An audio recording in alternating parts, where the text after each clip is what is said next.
Hi, everyone. What's up, y'all? Welcome back to another episode of the You Are, a Severance podcast. I am Callie Thomas.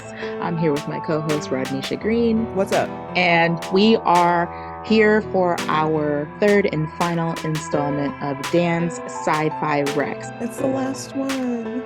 I know, it's the last one. We just need to ask him for more. Dan, what else should we watch? Right. What's 3 through 6? What's 7 through 10? But yeah, if you don't know, we've been watching the movies that Dan told us are his top sci-fi works when we got a chance to speak with him at PaleyFest. And this episode is about The Thing.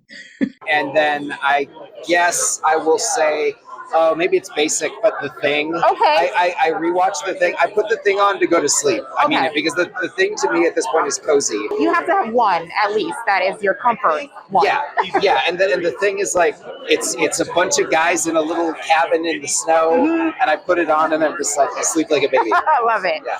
So, Radnisha, anything to say about The Thing before we get started? Anything to say? Anything?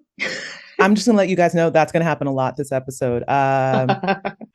Okay, so I was going to get into banter, and then I was like, you know what'll be more fun? Let's just pepper it all throughout. So as I'm watching this film, I was so intrigued by all of it, the aesthetic, the shooting, the effects, all of it. And so I do my usual thing where I go on a bender and I'm like, let me find out more. Let's see what we can find out. And I was like, ooh, this is a fun fact. Ooh, this is a fun fact.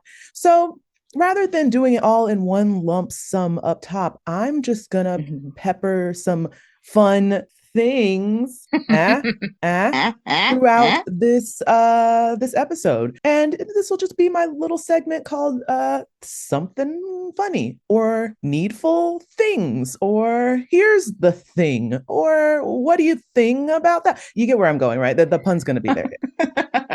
Whatever feels right in the moment. Whatever feels right in the moment. But we'll just pop those up as we go scene by scene because there are a lot of interesting things to know about this movie, The Thing. So yeah, that's all I have. We could probably just get into it, I guess. Okay. Before I guess this is a little bit of banter that was not planned, but I would just like to point out something silly, silly before I read this summary. So when Dan said The Thing, I 100% fully thought I knew what movie he was talking about. Okay. Keep going. Well, in my mind, I was like, oh, yeah, classic, right? Because I was thinking like way back in like film studies things. I realized as I started watching this, I was thinking about the creature from the Black Lagoon. Okay. I thought in my mind, I remember that being called The Thing or the thing from the whatever, but it's the creature, not the thing. Okay. So I was like, oh, I fully have not seen this movie. This was my first time watching it. I too, upon the opening scene, said, oh, wait, I've never seen this movie. I too thought I knew exactly what he was talking about. And I realized that my brain had confused it with a combination of The Fly and Swamp Thing. Oh, Swamp Thing. And in my head, they overlapped. And maybe a little of Creature from the Black Lagoon, but it was like all these other classic sci-fi horror films that are not this at all. So yeah, as soon as that scene opened and they're in the Antarctica tundra, and I was just like, oh, what? I don't know this movie at all. Not at all. I thought I did. I did not. Yeah. I was like, oh man, I'm such a poser because I haven't seen not a single one of the movies. Hadn't seen not any of the movies that he mentioned. And we just nodded our heads like, yeah. But I thought for sure, I was like, when he got to the thing, I was like, oh, there's one I know. No. Fortunately, Annihilation I had. That's my only claim in this little trio that we've done. But I swore up and down I had seen this movie. I've talked to other people about this movie. It's not. I don't know what Mandela effect has taken place in my brain. I don't know what movie I cobbled together of other movies, but it was not this. So it made it kind of fun to watch it with fresh eyes, you know? Yeah, same. I agree. I was going to say something else, but it'll fit somewhere else. So let me get into this little summary if you are not familiar with The Thing, or maybe you think you are, but we'll soon find that you are not. here's the little summary. Mm-hmm. In remote Antarctica, a group of American research scientists are disturbed at their base by a helicopter shooting at a sled dog. When they take in the dog, it brutally attacks both human beings and canines alike. They soon discover that the beast can assume the shape of its victims. A resourceful helicopter pilot, Kurt Russell, and a camp doctor, Richard Dysart, lead the camp crew in a desperate, gory battle against this vicious creature before it picks them all off one by one. The team's fight to stop the thing from reaching civilization becomes a grim, trust-shattering battle for survival. That's the movie. I pulled that summary off of Google, just FYI. I was so tired. I was like, huh. I have time to write. I was so tired. Okay, guys. So here is our cast. This is an ensemble movie. So even though obviously Kurt Russell is like our star, it kind of is an even distribution of the characters. So they're all very much in supporting roles. The cast is in order of appearance, starring Kurt Russell as McGreedy or Mac, Wilford Brimley as Blair, T.K. Carter as Knowles, David Clennon as Palmer, Keith David as Childs, Richard Dysart as Dr. Copper, Charles Hallahan as Norris, Peter Maloney as Bennings, Richard Masser as Clark, Donald Moffat as Gary, Joel Polis as Fuchs, and Thomas G. Waits as Windows. Supporting or co-starring cast would be Norbert Weiser as Norwegian, Larry Franco as Norwegian passenger with rifle, Nate Irwin as helicopter pilot, and William Zinman as pilot. Which, were there two pilots? I guess there's usually two pilots in a helicopter. Is that right? Well, that's confusing because I thought it was just two people in the Norwegian helicopter, and when were there any other pilots? I don't know. Maybe they didn't show it. That's what it says anyway. This movie was written by Bill Lancaster and John W. Campbell Jr. and directed by the very famous horror director, John Carpenter. Mm-hmm. Yeah. All right. Before we get into our scene by scene, guess what? I got a fun fact, guys. Here's the thing about Kurt Russell and John Carpenter. It is clear that they enjoy working with one another. They have a very close working relationship, it seems, as they have made 5 whole movies together. And they are in order of timeline when they were made: Elvis in 1979, Escape from New York in 1981, The Thing in 1982, Big Trouble in Little China in 1986, and Escape from LA in 1996. So they must really enjoy working with one another. Yeah. Is Escape from LA a sequel to Escape from New York? I believe so. It seems from what I saw in research that it must be. And in lieu of that, a lot of people have done rankings of these films. I guess there's intrigue out there of this relationship between actor and director. Generally, most people agree that either The Thing or Big Trouble in Little China, they kind of flip-flop on people's top 1 or 2 on the list. But it's pretty universal what 3, 4, and 5 are for most people. Most people say Escape from New York is number 3. Escape from LA is number 4, and Elvis is always at the bottom of the list. So I guess it wasn't the best. I don't know what didn't work about that movie. As I also mentioned in my research when I was looking through all this, I noticed that John Carpenter is one of those directors who has, quote, his people, his favorites. So it seems like, if he's worked with you and he really likes you, he'll use you over and over again. And there is literally a chart on Wikipedia that breaks down how many movies to, times done people have worked. So from this, see, it's a whole chart. It's a big chart. Oh, wow. So he's worked with a lot of repeat actors, but I've noticed too, I think a lot of them are character actors that he enjoys, and they probably work really well just doing these smaller supporting roles. They look like every man type. Because when I looked to see, because I was like, well, who has he worked with the most?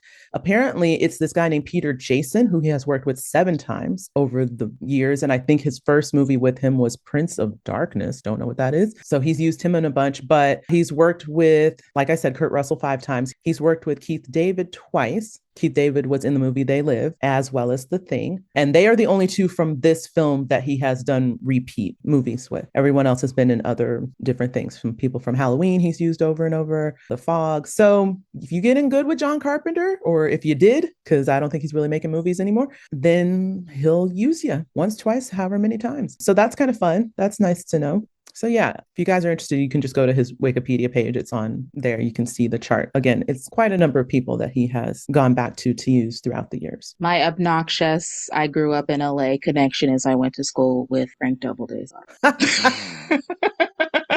These LA kids. These I LA knew these people. kids. I grew up with this person. Anywho. So that's our first fun fact. Are we ready to jump into the scene by scene? Sure. Let me take the first one. Okay, here we go. The movie opens with a spaceship hurtling towards Earth. Again. Yeah, again. I have if you watched Annihilation. my final note has something to do with this. Okay. Anyway. Perfect. Title card sets the scene: Antarctica, winter 1982. We cut to a helicopter flying over the icy landscape. It's marked with LKK on the side and Norge on the tail. Down below, a husky runs across the snow as the helicopter tracks it. A passenger leans out of the helicopter and tries to shoot the dog. Meanwhile, we're introduced to the U.S. National Science Institute, Station 4, the research base. Inside, we see the crew passing the time with various leisure activities. Kurt Russell's character, we learn later, is McReady, is locked into a game of chess on his computer.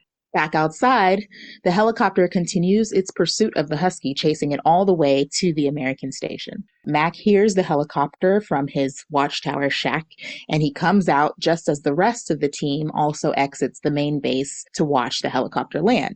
The Norwegian throws a grenade out of the helicopter into the snow. Then he lands nearby, and then he gets out and he hurls another grenade beneath the helicopter, destroying it before he runs forward and begins opening fire on the Americans. Bennings, one of the U.S. team members, is shot in the leg before Gary, the captain, manages to shoot and kill the foreign attacker. And as the chaos settles, Clark, who we learn later is in charge of the dogs at the station, quietly kneels to pet the husky that has returned, and he takes him away from the commotion. All right. This opening scene, I immediately, as you see this helicopter chasing this dog down, I was like, well, why? Why are you? Does he think he's a wolf? Does he think it's a predator? But also, you're expending a lot of effort to chase down a dog in the middle of why? I was so thrown off and so upset because I was like, stop shooting at this dog. What did he do to you? Yeah. You know what? Because he was shooting at the dog, at first, I remember being like, is this so low budget that that's supposed to be a wolf and we're supposed to just pretend that it's not a husky? Like, I was trying to figure out why he would be shooting at a husky.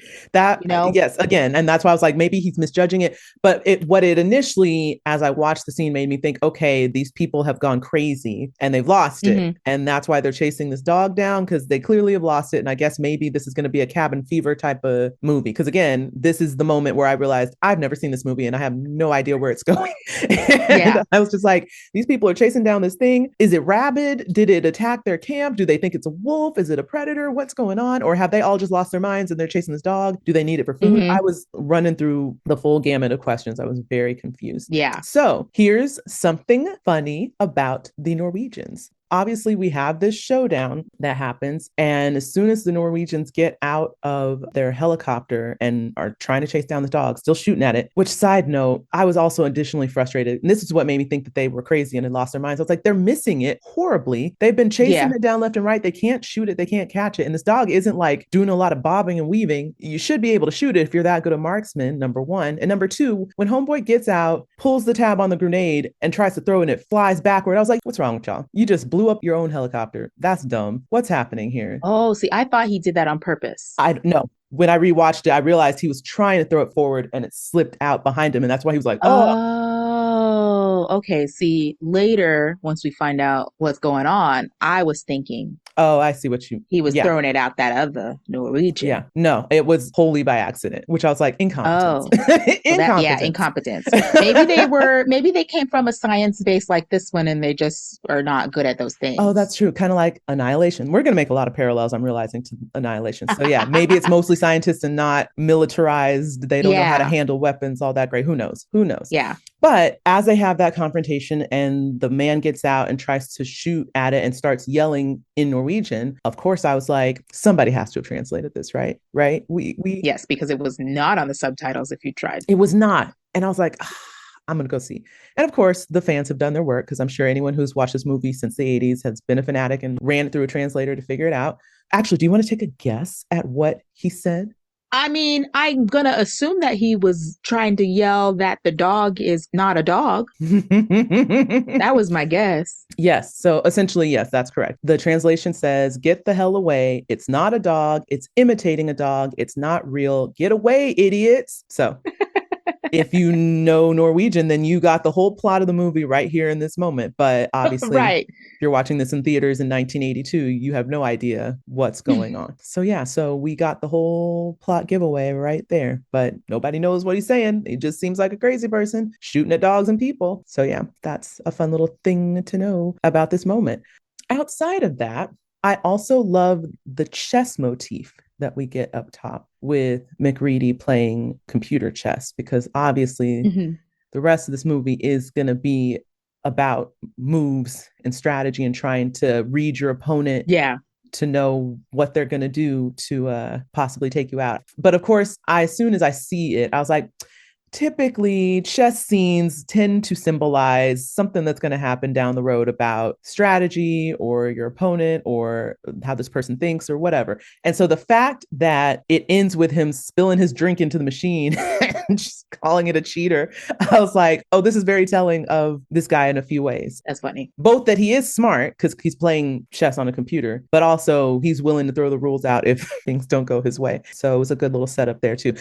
So am I the only one who was kind of surprised that there were not just one, but two Black men in this science crew? Oh, yeah, absolutely. I was like, huh. In 1982, two Black men, not only in this crew as characters, but in this movie. It was very rare to see that many Black men in a non-comedy movie in the 80s as like top build cast. Before I started watching that, I realized that I hadn't seen this because when I went to buy it, it said Kurt Russell and Keith David. And I was like, wait a minute. So I was expecting one. And then when the other Black guy showed up, I was like, there's two of them? Whoa. Another one? Slow your roll, 1982 John Carpenter. Yeah. And it's kind of funny too, because number one, TK Carter immediately was like, why do I know his face? Why do I know his face? Now, he is a comedian. He did do a lot of kind of like character roles through the 80s and 90s. But what I remember him from most distinctly is playing the office assistant in the show Good Morning, Miss Bliss, which preempted Saved by the Bell. And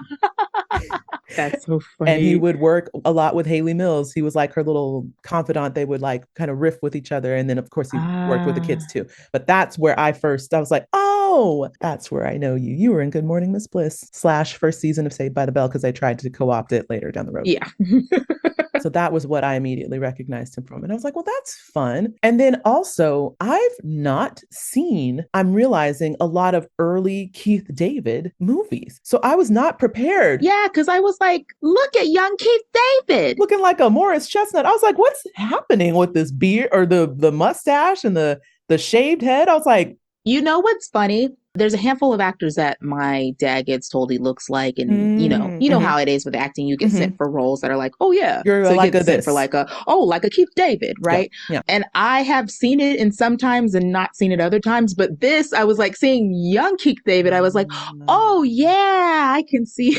That's so funny. So like younger pictures of my father from the 80s. I was gonna say you need to find a photo and do a side by. I need to see the two.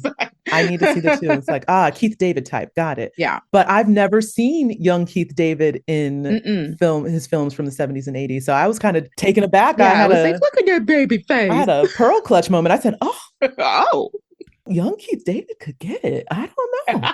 I wasn't prepared. And like literally his whole vibe throughout the movie, besides just being kind of like suspicious and angry, was like smolder. Yeah. Like all his looks were like, Yeah. I was like, I'm not used to this version at all. That's so funny. Not at all.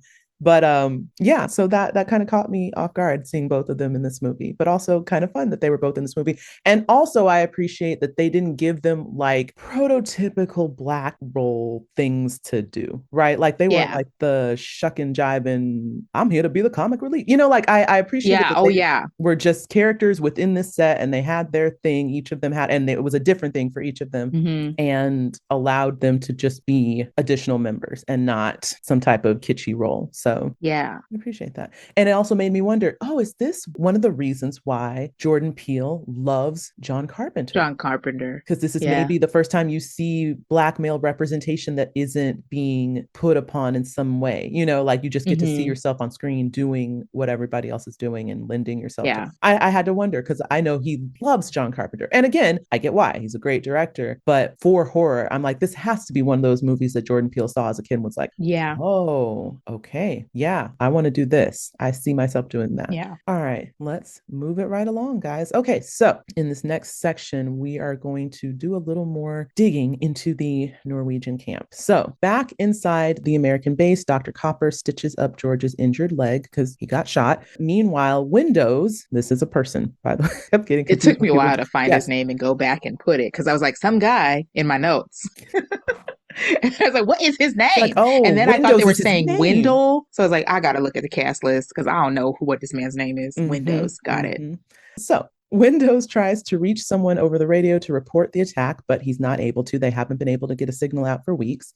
They regroup and run through theories of what could have happened with the Norwegians because it was so jarring. Maybe they went stir crazy, cabin fever. Maybe we're at war with Norway. We've been up here forever. Who knows what happened? So they're theorizing and mulling it over, but we find some recovered paperwork from one of the dead men. And we learned that he had only been stationed there for 8 weeks with a party of 10 people, which is not enough time to really crack down under the weight of isolation, right? So then Dr. Cooper suggests that they go to the Norwegian camp. They call in Mac because he's a pilot, and he warns that it will be a dangerous flight to try to get there because they've been dealing with storms on and off. But as the helicopter pilot, he decides to take them. So back at the base, we see the Husky, the one that has been recovered from the shooting incident. And he's just kind of hanging out in the camp. He's just walking around meandering. And then he curls under one of the desks and he's just kind of peeping things. He's just watching things. But he looks kind of tense and nervous. As the evening settles, the base grows quiet. The dog continues to walk around purposely. It's feeling more like it's casing the joint, which is weird to get from a dog actor, but we'll talk more about that. Rather than just a wandering dog, So we cut to Mac and Dr. Copper landing at the Norwegian camp, which has been nearly burned to ruins. Odd. They follow a blood trail to find a man seated at a chair. He was dead by suicide from a frozen razor blade that they find in his hand. So Mac finds a portable video unit and Copper collects some more paperwork in Norwegian and he tries to translate it later. Just when it seems they're uncovering things and getting a grip on what's going on, they then discover a huge block of ice that has been hollowed out. So clearly something was inside it, but whatever was there is gone. On their way out, they stumble across a twisted and burned body in the snow. Its shape is so warped that they aren't even sure if it's human or not. And like dummies, they decide to take it with them. Ugh. So, all right, you guys, fun fact coming. So another thing to note about this whole setup has to do with the setting, right? It looks very external, and they did do a lot of external work, but they also did a good amount of these scenes on a refrigerated set. So they did do exteriors. There was a place, I believe it's in Stewart, British Columbia, where they did shoot a lot of the exterior scenes, a lot of the helicopter stuff, yada, yada. And apparently it was a pretty grueling set to have to go and do those scenes there. It was below zero temperatures. The cast was kind of going stir crazy as actors because the cold was so extreme that they didn't really get good sleep throughout the time that they were there filming. Apparently the cast all slept in isolated quarters. And this was something that John Carpenter wanted to happen to continue to induce this sense of paranoia and unhinging. So this whole set was very method. I've come to realize in a lot of the research I was doing, it's like between the actors and John Carpenter, there was a lot of methody things that were being done to instill a sense of realness into the dissolving of these people's minds and psyches. But the refrigerated set itself was shot in Los Angeles on a soundstage that they, had wind machines and snow machines and different stuff to make it look like the British Columbia area. And John Carpenter purposely made sure that the temperature on the stage stayed at 40 or below throughout shooting. Most of this was to induce that similar like seeing your breath and getting the freezy frosties on the beard and stuff like that. He wanted all that to feel real. He wanted them to feel the cold so that they would embrace what was actually happening in the lives of these characters. Yeah. Method director, some method actors. Sounds miserable, but made for a great film. In this section, Bennings comes to yell at Knowles to turn down that crap.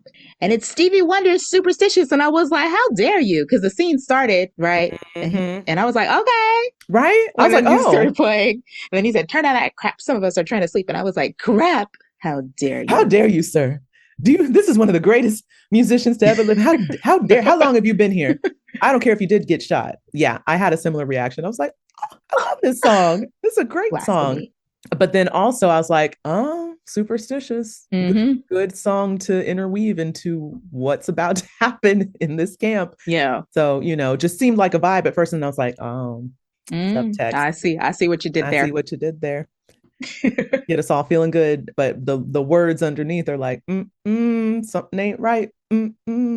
Also, I just love TK Carter being on skates in the kitchen. And I was just like, whose decision was this, I wonder? Because he had him on later in the movie too. And I was like, so he'd just be skating around this whole situation. Was this his choice or was this the director's choice? I don't know whose, but I enjoyed it very much. How does one become the cook on a remote science research lab facility thing? I don't know. Honestly, this assemblage of this team, I'm very curious as to like, what were the job calls? Are these all people who are just part of the science unit and it's like, can you cook? Okay, we're going to need you to do that while we're on mission. Or do they specifically look for cooks to go out on these expeditions with a team? Yeah. Same with like Keith David's character. I was like, he seems like he's kind of like more the muscle body man type. Yeah, I was going to say they don't really ever tell us all of the roles. Like, wait, we know there's a doctor. We know 2 doctors. It took me forever to figure that out. Scientist or, well, is Blair a doctor or They called him Doc. And when I looked it up, I guess maybe he's more of a lab but when I looked it up, they said there were 2 Oh, I doctors. Thought they were calling Copper Doc. Well, that's why I got confused because they were calling Blair Doc until he was out of the picture. And then when they started calling Copper Doc, I was like, wait, who's Doc? And I guess it's just anyone who has a doctor in front of their, so maybe he's a doctor, but more like a doctor of physics or a doctor, has a doctorate. Yeah. But I got so confused. I was like, who's Doc? Yeah. So they have an MD and maybe something else. Right. And then they have the captain, who I think is the military person. They have a helicopter pilot and they have someone who's in charge of the dogs. They have a chef. There's still a lot of other people and I don't really know what their purpose I don't know was. what Windows's role is. I assume it must be whatever give him the nickname Windows. Something with radios. Oh, see, I was thinking maybe he's the only person who tries the radio out and they keep giving him that job. Okay. So he's something to do with the communications then. But why would you call him Windows? Why not radio or Signal? I don't know where the name Windows comes from, but maybe they're calling everybody else by their last name. Maybe his last name is actually Windows and it's not a nickname. Maybe. Yeah, because the only nickname we hear is Doc, right?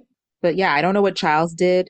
The Norris character in my mind was some kind of mappy scientisty guy, but then I realized halfway through that I was thinking of his character in Dante's Peak. Huh? You notice? I love that movie. And I was like, how many films has he been in where he's like the guy in the sweater in the camp warning people about things? Because it must have become a character type for him. There's at least these 2 movies. I wonder if there's more. We'll have to find out. Let's also talk about the fact that it took me 3 whole times watching this movie to figure out who was who, because everyone's being called by their last name. I was just like, okay, wait, which one's Norris? Which one's Knowles? And which one's this? I'm confused. Who's Gary? And is Gary a last name or a first name? Yeah, so many conversations happen without a name being spoken until way into where I'm like, I had question marks in my notes and then later on went and filled them back in. I'm like, oh, that was that guy. That was that guy. And in my notes, you'll see Bennings. He's listed as Bennings. Okay. They call him George in the beginning when he gets shot, and then they never say George again. So then I was like, who's George? Bennings? Who's George? Are my notes wrong? So then I went back and tried to change the notes so it's clear. So that has to be part of, again, the vibe that Carpenter wants to set of like this confusion and chaos, because I've never had more confusion about who was who at any given point. And I couldn't imagine watching this in the theater because I'd be like, I still don't really know who they were talking to. And you know what?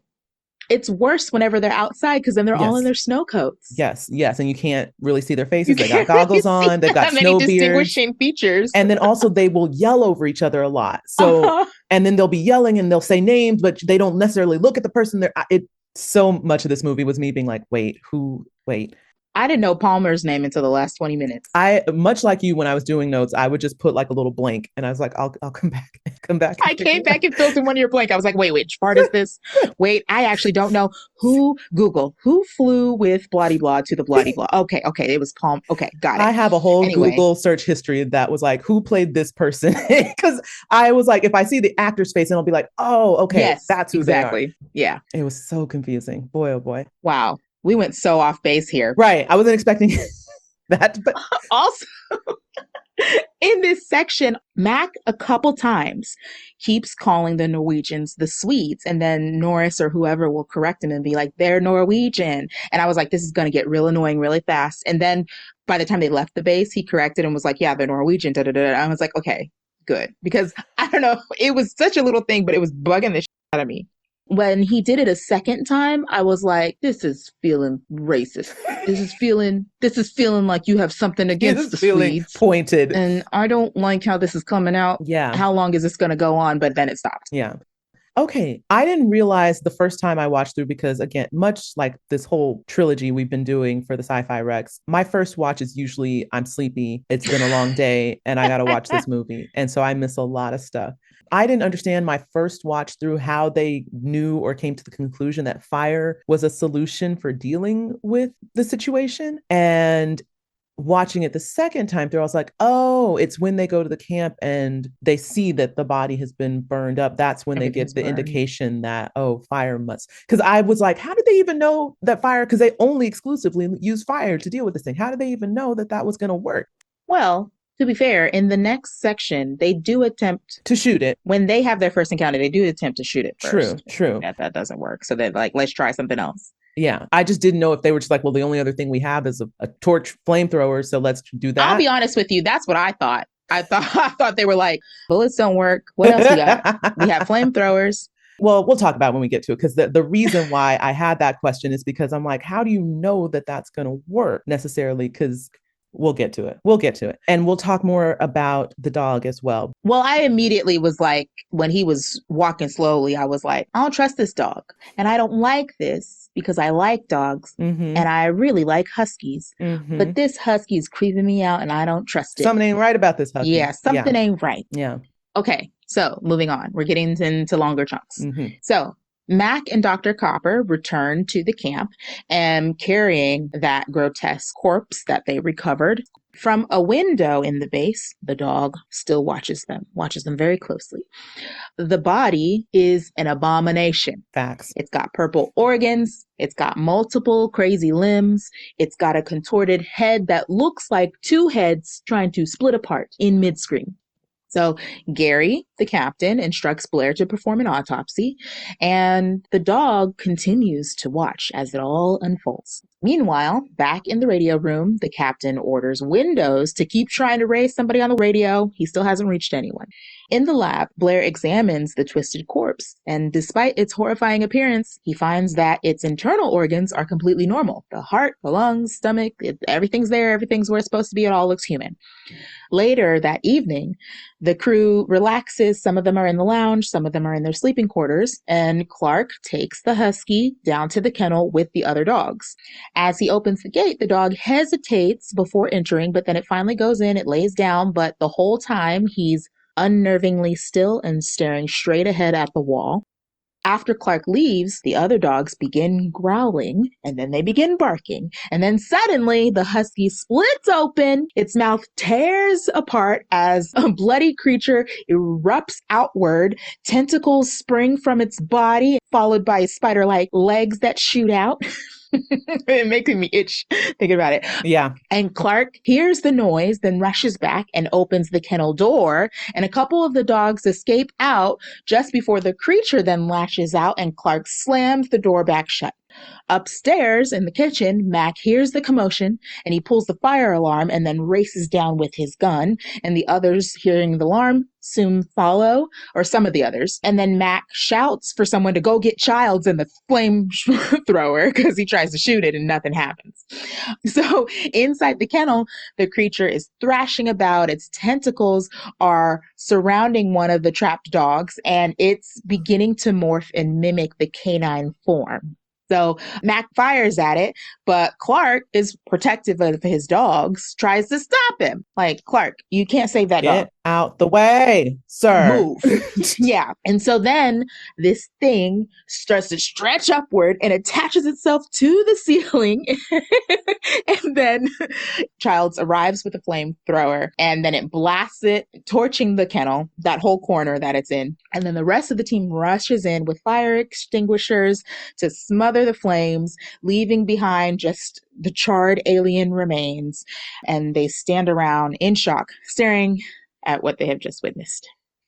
All right, we're gonna come back to that scene. We'll just start from the top. As I already mentioned previously, why'd you bring that body back? Why? That thing don't Dummies. look right, don't look human, don't look normal. I would have left it there and buried it in the snow. Ain't coming with me. Goodbye. Nope. I mean, the only explanation, and here's another parallel with Annihilation, like you said, there'll be multiple, is the only explanation is that they're scientists and they're curious and they have to figure out an answer for everything. Like, what is this thing? You don't have if to it had know just everything. looked like a regular human, they wouldn't have taken it, but they had to bring it back. Doomed everybody. I mean, they already kind of doomed everybody letting that dog in, but they didn't know. But still, yeah, they didn't know. You didn't do yourself any favors by bringing that body. But it's fun fact time. The thing about this autopsy scene, guys, is that they used real animal and human, I came to find out, organs for this autopsy. Crazy. Gross.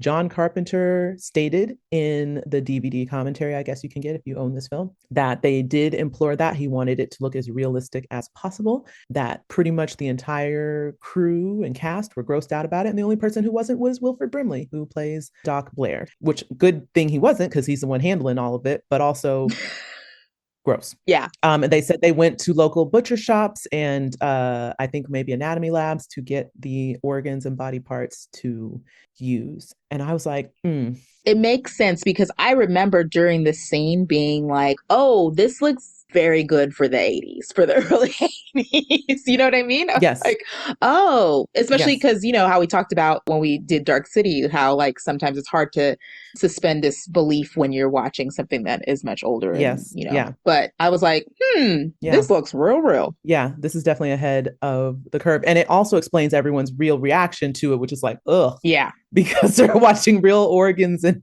animal parts being handled. And they're probably like, oh, gross. Also, the fact that they colored them and, oh, gosh, throughout this movie, I was like, John Carpenter and whoever his effects team, boy, oh boy, I can only imagine the storyboarding that went into this because these visuals are nightmare fuel. Yeah. Nightmare fuel. I would have never thought. And there's so many like shape-shifty stories throughout human history in literature as well as in film. And I've never seen something so grotesque.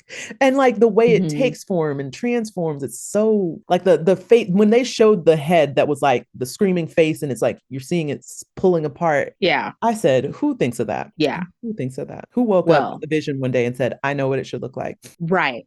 I will say is this had to have been an inspiration for Stranger Things because when the dog first opens up, it looks exactly like a baby Demogorgon. That's how the mouth opens up. It has the leafy like flaps. And I was like, oh, I know what this is.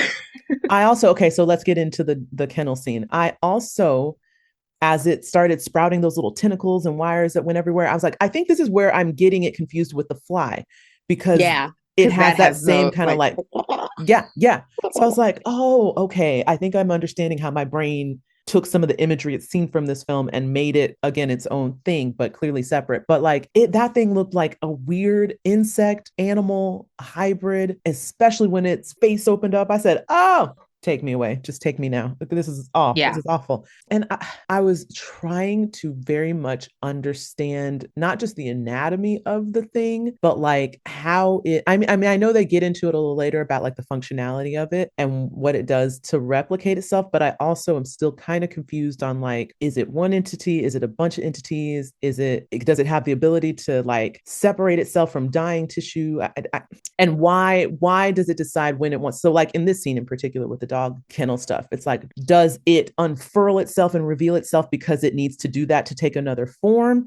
Or is it doing that to like does it shed its body after a certain point or need to shed? Is it doing as an intimidation, like does it need to do that to capture other things that can't be in its? I had some questions. Yeah, I think I was not sure, and I think when I watched it again, I was like, why did it choose this moment? Why didn't it take somebody or replicate somebody prior to this? Why a dog right now?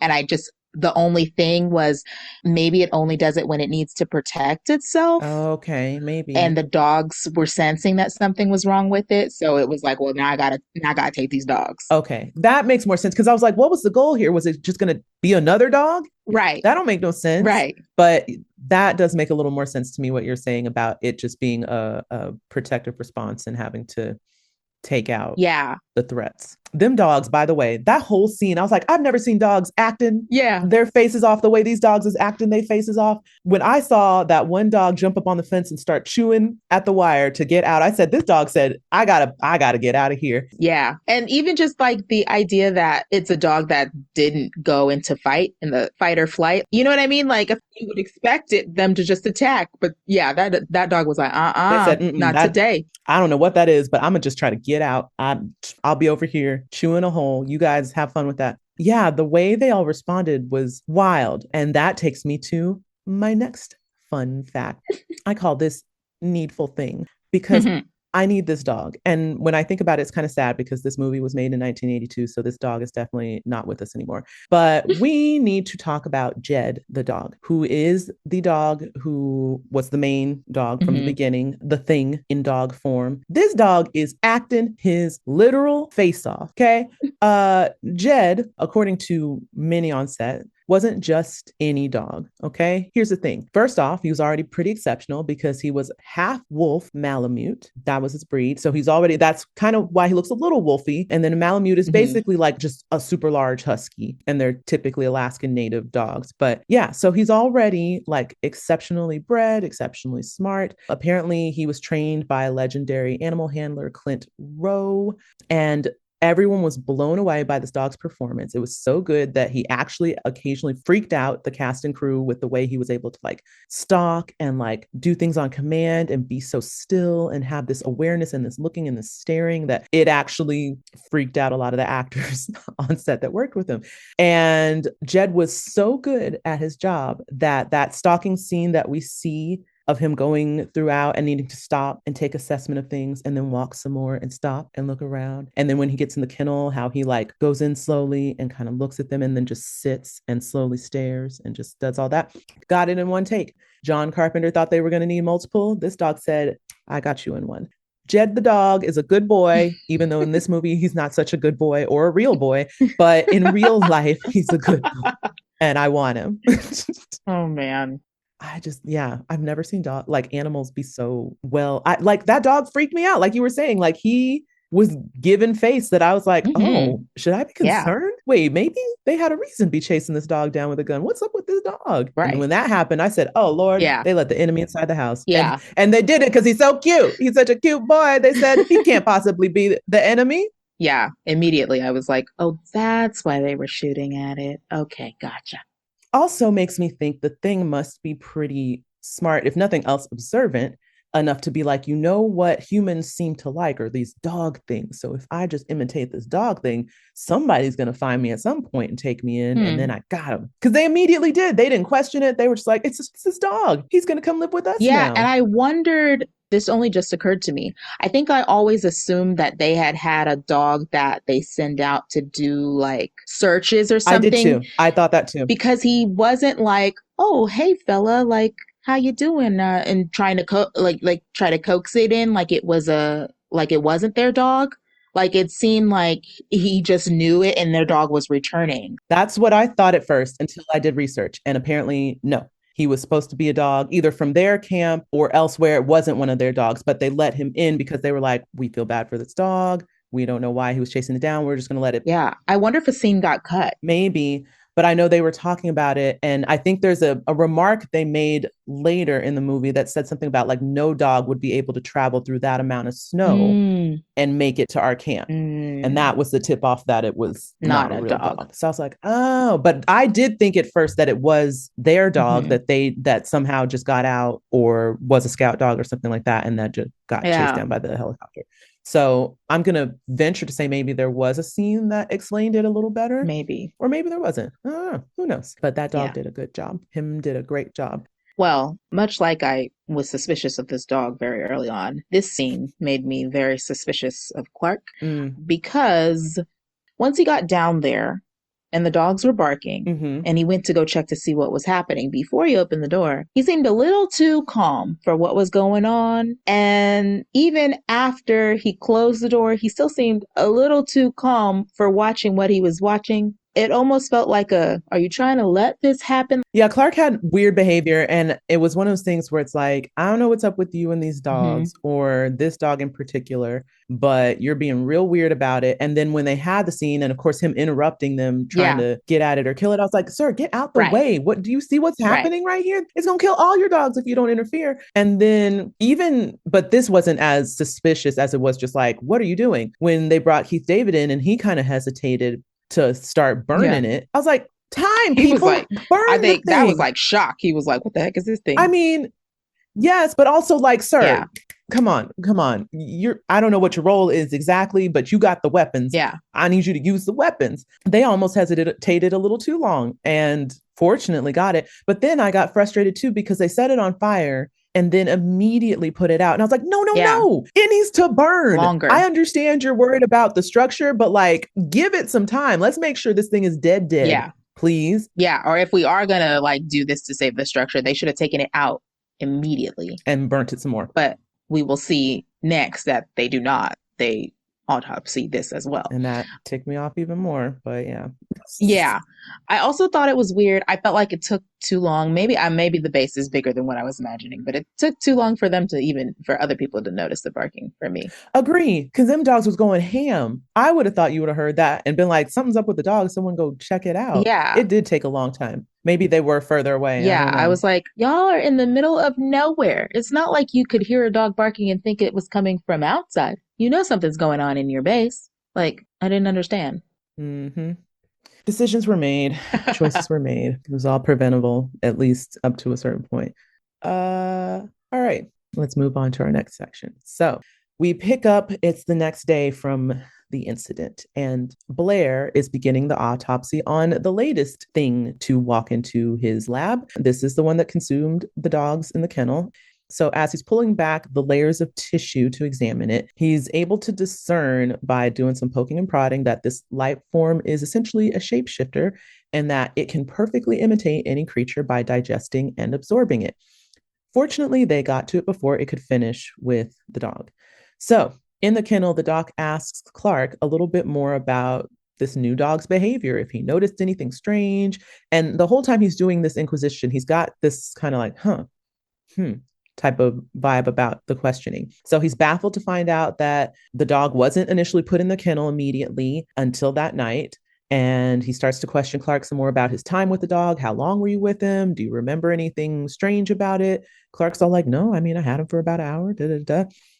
So clearly Blair is suspicious about this lost hour of time and what could have maybe happened in that time and if the thing may have gotten to him. But he doesn't outright say it. And Clark kind of picks up on his suspicious vibe, gets a little defensive, but then Blair just sidesteps in. It's like, it's probably nothing. In another room, we see half the team is watching footage that they found from the Norwegian camp. It is 9 hours long. So they're like, we're never going to be able to comb through all this or find anything. But they do determine from what they got that this camp was about 5 or 6 miles, where they were essentially taking the footage, was 5 or 6 miles away from the Norwegian camp that they had already explored. And that clearly they were unearthing something. They're setting charges in the ground. They notice this big ring of ice that they're clearly trying to like blow up.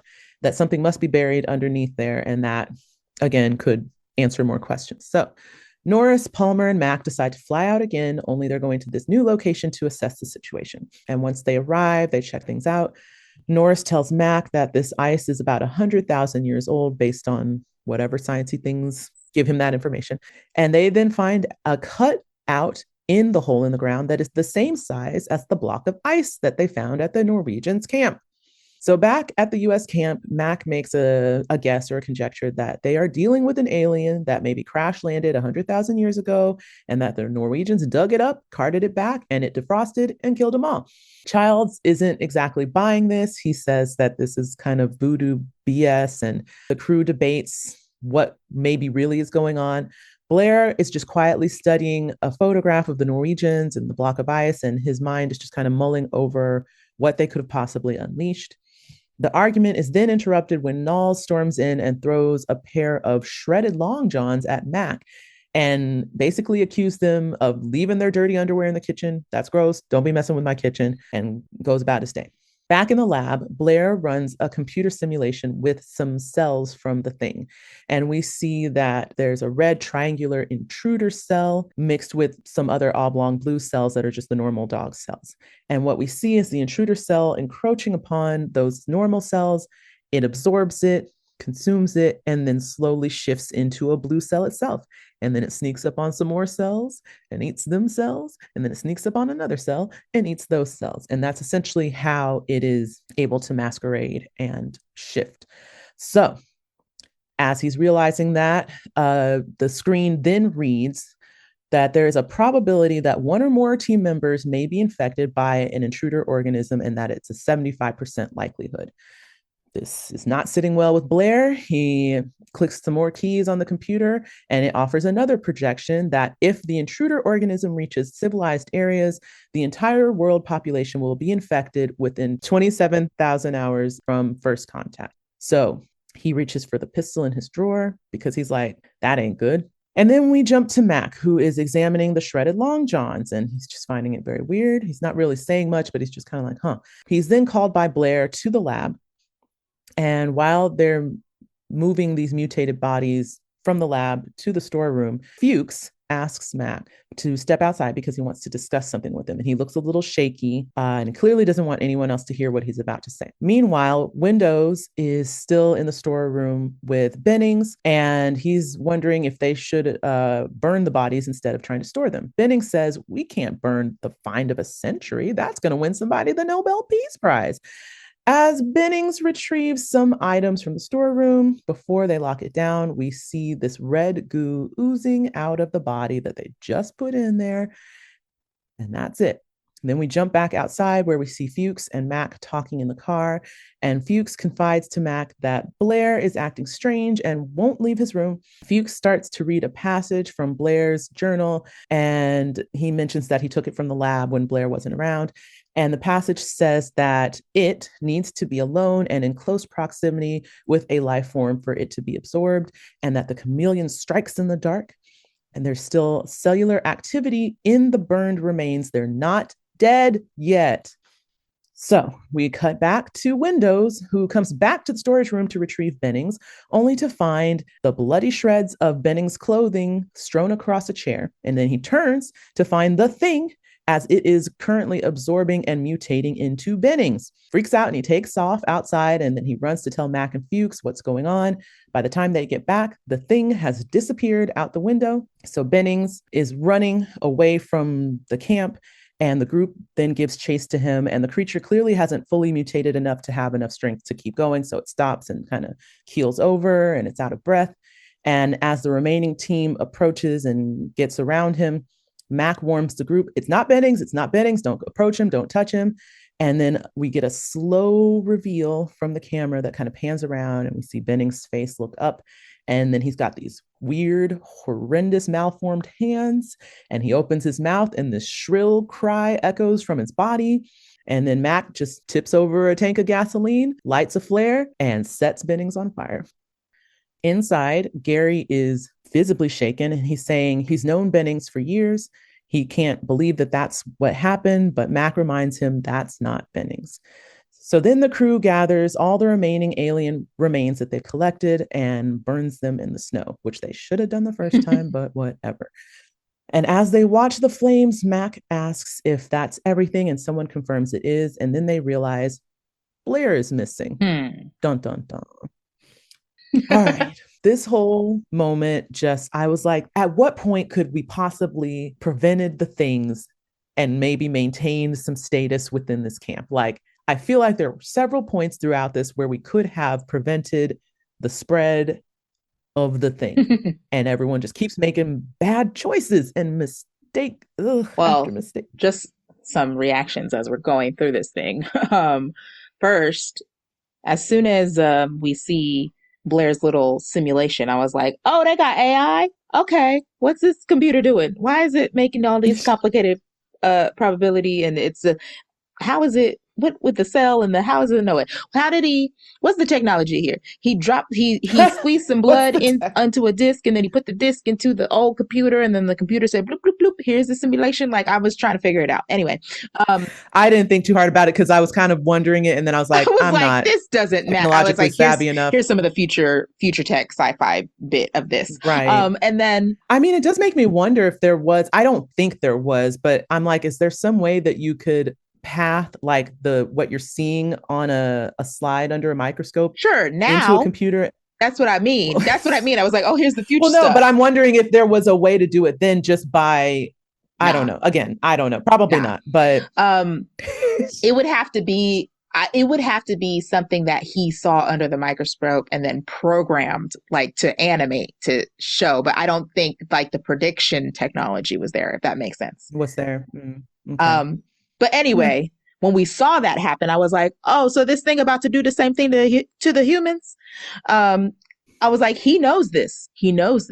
And then I had this thought and then had this thought again once Fuchs starts reading from his journal, was like, if Blair thinks that it's not dead yet and he has that prediction, why wouldn't he tell anybody immediately? Why didn't he tell anybody? I didn't understand. I don't know. First and foremost, I don't know. He should have as soon as he saw that. But then I don't know if maybe his worry was if I alert everybody about this, then whoever the thing may be might find some way to undercut it or escape. I don't know. But it did make sense to me. I feel like he still could have done something. I mean, clearly he already thought that if it had gotten anyone by now, it was Clark. Like, it wasn't like he was like, I don't know who it could be. He thought it was Clark. True. Before he even saw this simulation, he was questioning Clark. True. So at the very least, he could have told I feel like you would have at least told the captain and been like, we need to lock Clark up until we know what this thing is, because he was the only one alone with that dog. Yeah. Ugh. Again, so many preventable moments where things could have gone a different way. And I just don't know why people weren't thinking, especially for him to have all the information that he has, especially when they pull out that journal page and show like he's not only predicted what could happen if it gets away from us and gets civilization, but also he's already mapping out how it operates, how it gets people, that there's already a likelihood that at least one or two of us is infected. It just, right. Like he knows the blood is alive, even though the body of the thing is dead. Like the blood by itself is still living and moving. And then which we don't get into this scene, but we'll get into it next. Like he just kind of goes nuts rather than try to address it in a rational way. He just loses his mind. I don't know. If nothing else, I would think he would have told at least the other doc there, Copper or somebody. Right, he would have told Fuchs. Fuchs or Copper. Fuchs is his assistant. That's why Fuchs has the stuff. I just meant Copper just because they're both sciencey people and could maybe tackle it. I feel like Copper or Fuchs, because Fuchs is the one who helps him with everything. That's why he's the one who has his stuff. So I feel like you would at least tell your assistant. True. The only other thing I guess that I can say in this moment was I didn't catch the first time through the significance of the ripped underwear. Oh. Like when I watched it the first time, I just thought that's a weird thing to mention. And why are people leaving their drawers in the kitchen? That's not normal. Not thinking that it's an indication of someone's body ripping through clothes and becoming a thing. So I was like, oh, okay, that was another. Well, and what I realized, and this part of the reason why I think the thing maybe only attacks when it's needs to protect itself is because Mm, we know those long johns don't belong to Bennings right, because we see Bennings get right, attacked, right, right? So that means at this point already someone else has turned into the thing. right. But whoever it is stays calm and doesn't reveal itself till much, much later. So it only did it when it had to do it. Mm. So it too is like stalking and being in their presence like the dog was. It's not just like, I got to consume everything around me. That's not the type of thing this thing is, right? This makes me think what occurred that threatened it to feel like I have to act now. Mm-hmm. Or was it just stalking someone at some point and just decided to shift that? Because, like, if it happened in the kitchen and it wasn't Yeah. Knowles, who's typically in the kitchen, then was he stalking someone to the kitchen and decided to act? Or did someone accost him in the kitchen to be like, I know what you are? Yeah. And then he attacked? And we don't I'm like, know, right? and we don't know. I'm trying to understand the moves. Yeah. What are the moves being made? When we get further down, we're gonna need to do a who got shot first type of Yeah. thing because I'm like I keep getting confused in the like wait okay who had it and then who gave it to Yeah. who and at what point did they have it, and at a certain point I just had to let it go because I was like I'm not able to keep the path of this trajectory. Yeah, also because it does seem like once a piece of the thing splits off and goes and does its own thing, it doesn't seem like there's a coordination between them at all. It just seems like Right, now you're your own thing and you're going to do what you're your going own to do. thing. Yeah, Yeah. right. We'll come back to this because I do want to debrief. Okay. Because my brain wants to understand. And at a certain point, I was like, I just don't understand. I don't have much else in this moment. Do The only other you? thing was like the suspense of the thing when we find that it's still alive, right? When it starts oozing. So Windows leaves to go like get the keys or something, and then Benning's back is turned and they zoom out and you see the ooze dripping. And I said, well, first before you see the drip, I was like, did the blanket just move? Did it? I think that thing just moved. And then it starts oozing. I was like, oh shit, here we go. It's still alive. Of course it's still alive. So, okay, this is another thing we'll have to come back to because in my mind, I'm just like, it was such a dumb thing to put these bodies in a storage room and Mm-hmm. not dispose of them immediately. And why would someone make that call? Yeah. So we'll come back to that. Okay, so Fuchs goes looking for Blair, but can't find him. Meanwhile, Mac discovers the controls of his helicopter have been completely destroyed, and then he hears a big commotion inside and he runs to see what it is, and he comes in and he's tearing down the hallways, and in the background we hear Blair is threatening everybody, and he's threatening the other people, but he's also threatening some entity. He's like, that thing's not gonna get me. It wants to get all of us. Da, da, da, da, da, right? And he is going at all of the controls, Losing all it. of the computers in the lab with an axe. And so the team thinks, he's losing his mind. Childs comes and he confirms that Blair got their tractor, he got the chopper, and he has killed the rest of the dogs. So at this revelation, Clark runs off to go check on the dogs. Meanwhile, Mac sends Childs around to another door to talk to Blair, try to calm him down and distract him, while the rest of the crew bum rushes in to overpower him.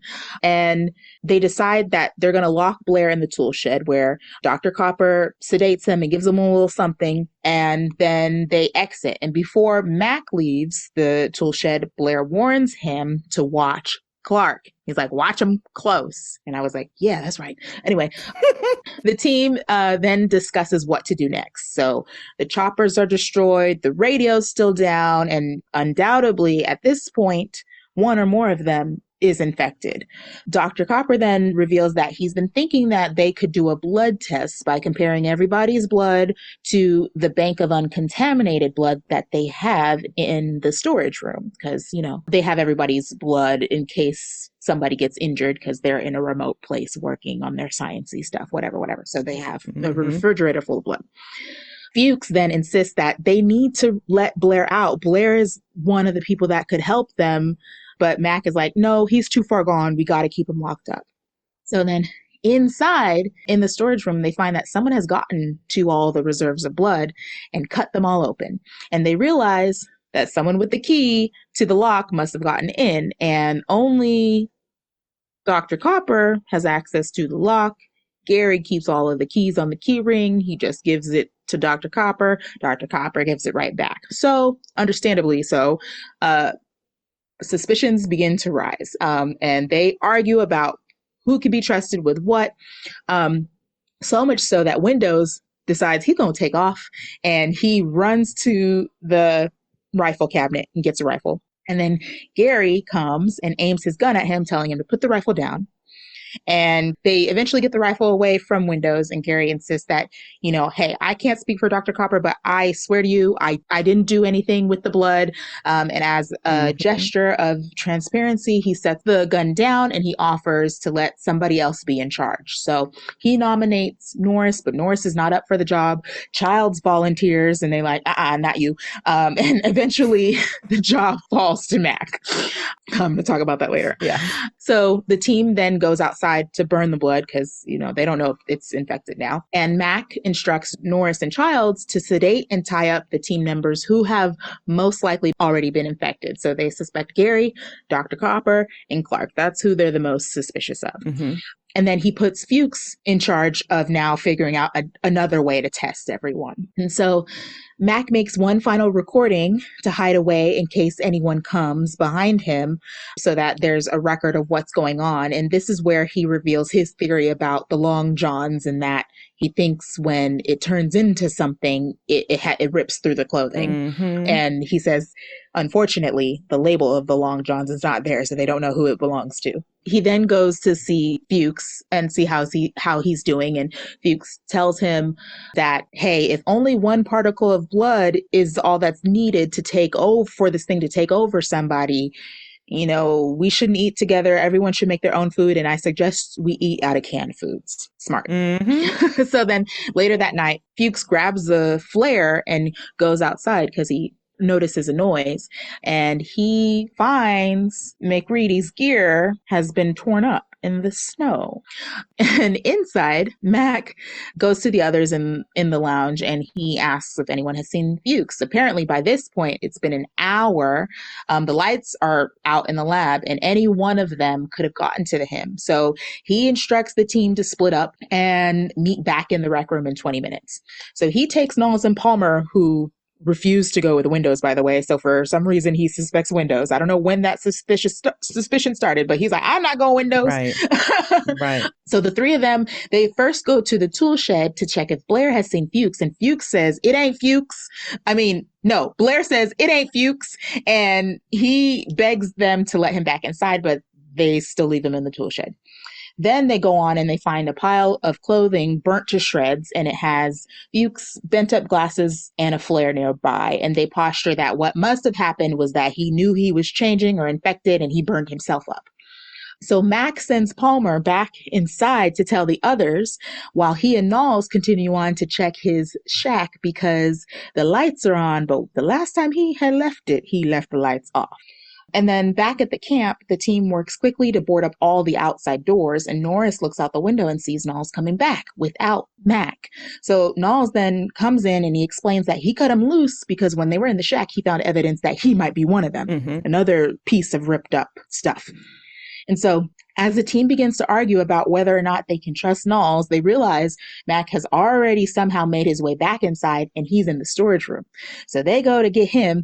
Mac then threatens to light a bundle of dynamite as they rush him, and he then forces them off, but in the process, he knocks Norris down, and Norris is unconscious. So they untie Dr. Copper so he can come attempt to revive Norris with CPR and the paddles, and as he's doing that, Norris's chest caves in and then opens up with big old teeth and then closes around Doc's hands and tears them off. And then Mac uses the flamethrower to light the thing on fire. But as he's doing that, Norris's head separates from the body and attempts to free itself. And it turns into a spider-like creature and starts crawling away. And at first it goes unnoticed, but then thankfully they realize what's happening, and Mac also torches the head. At what point did a spider try to attack this thing and so it absorbed the spider, because it keeps having spider legs? I didn't even think about that. You might be right that it tried to like masquerade as a spider, so it's got spider DNA that it Now it's got spider DNA in it. Because these spider legs keep popping out, and I'm not a fan. I'm not either, but you're right. I didn't even think of that being why. I thought maybe the entity itself maybe just had a arachnid type of body shape inherently, but maybe it's because of spider DNA, which is disturbing. This makes me okay. This brings up a new question for me, which is, does the shapeshifter not have an inherent shape in and of itself, and whatever like predatory things it has amassed has just been all the shapes it's taken on, like the teeth are from a thing and the legs are from a thing? And It's hard to know because later when we see it at the very end, I think at first I assumed that was its true form, but it kind of looks like an earthworm thing. But it also could have encountered an earthworm at some point. So who knows? It's the chicken and the egg. Interesting. Yeah, who knows which came first? That just made me think when you said that, I was like, oh, well, now I wonder if maybe it doesn't inherently have a shape or a form, so to speak. It's just a blob. Yeah, and it just amasses whatever features maybe of what it's consumed over the eons of time, which is more disturbing. Yeah. I forgot to mention something we left out of one of the summaries of the previous one. I meant to mention this. We forgot to mention that when they flew to the crater that the Norwegians blew up, they found the spaceship. So that's what my background is. There's a spaceship in the crater, guys. Like there is a spaceship. That is true. The spaceship. Wasn't just a guess. There is actual aircraft that shows that it is an alien that came from somewhere. When they lock up Blair and he warns Mac, I was like, yes, Clark. Yeah, that one.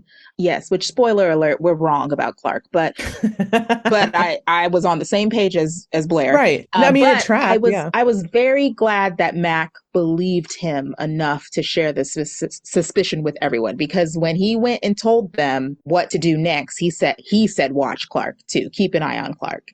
And he was like, it could be, at that point, he said it could be any one of us. So I was glad he didn't like keep that bit to himself. Like, let's make sure everyone's on the same page that we need to be on our guard now. And it's one of those things that I'm like, I don't know if it helps or, I mean, I think ultimately it helps more than harms to have it out in the open, because I think by not sharing information, as it already said, the thing moves in secret and in the dark. So it's like it's able to slide around more sneakily.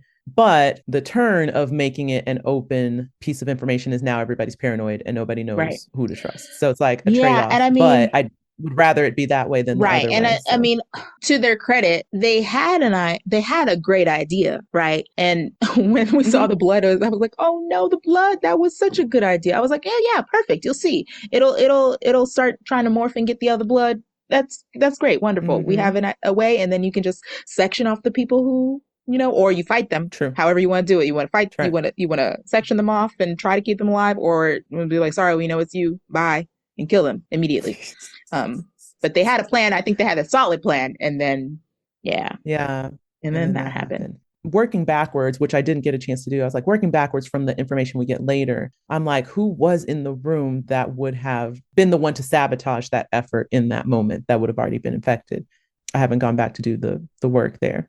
But yeah, so it was a good idea. I'm sad it got thwarted because, again, that could have helped to cut it off at the pass before things got worse. Okay, so this is just a random thing. I just, at one of those scenes early on, I noticed that Dr. Copper had a nose ring. And I said, oh. I missed that. Because I remember it was a close-up scene and I thought something was on his face. And I was like, what's on your face? And then he turned in the light and I said, oh, homie's got a nose ring? That's a choice. That's a choice. I'm like, what kind of doctors? Especially in the 80s, to be a doctor with a nose ring? I don't know. Maybe that's why he's working in science labs instead of medical offices. But I just thought that was funny. And again, I was like, is this an actor thing, actor choice, or director's choice? I don't know which, but I just thought that was funny.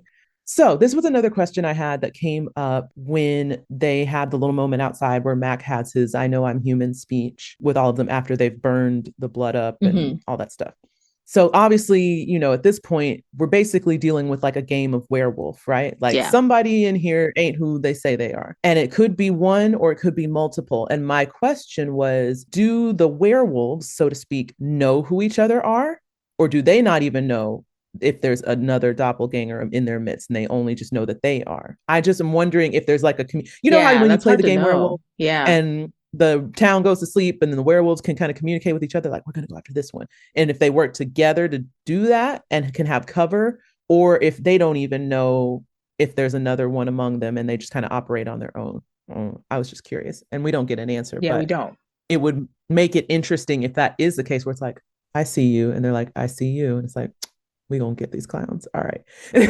They don't even know. Yeah, I don't know. Yeah. I feel like they must not, or how would they have not gotten everybody?